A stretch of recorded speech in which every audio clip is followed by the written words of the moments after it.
ইতিমধ্যে কাউন্টডাউন শুরু হয়ে গেছে চ্যাম্পিয়ন ট্রফির, যেখানে আগামী 19শে ফেব্রুয়ারি পর্দা উঠবে চ্যাম্পিয়ন ট্রফির। মেগা এই আসরের আয়োজক হিসেবে খেলবে ডিফেন্ডিং চ্যাম্পিয়ন পাকিস্তান। স্বাভাবিকভাবে দলটির কাছ থেকে শিরোপা প্রত্যাশা করে সমর্থকরা।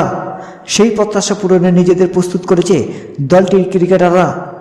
তবে এই বৈশ্বিক আসরের আগে এখনও পর্যন্ত 15 জনের চূড়ান্ত স্কোয়াড ঘোষণা করতে পারেনি পাকিস্তান।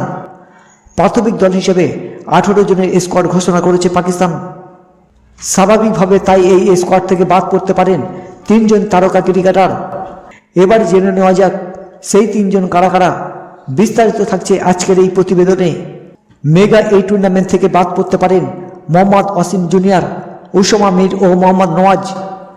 তারকা পেসার মোহাম্মদ অসীম জুনিয়রের জায়গায় স্কোয়াডে জায়গা পেতে পারেন পাকিস্তান দলের অন্যতম সদস্য মোহাম্মদ হাসনাইন। সর্বশেষ ন্যাশনাল ওয়ানডে কাপে অসাধারণ পারফরমেন্স করেছেন হাসনাইন, যেখানে তিনি 6 ম্যাচ খেলে নিয়েছেন 17টি উইকেট।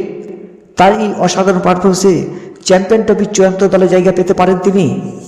অন্যদিকে উসামা মির পাকিস্তানের একজন অন্যতম লেগ স্পিনার, তবে দলে আরবার আহমেদ ও সুফিয়ান মুকিম থাকায় দলে জায়গা হারাতে পারেন তিনি। এরপর পাকিস্তান দলের অন্যতম অলরাউন্ডার মোহাম্মদ নওয়াজ, তবে চ্যাম্পিয়ন ট্রফির স্কোয়াড থেকে বাদ পড়তে চলেছেন তিনি।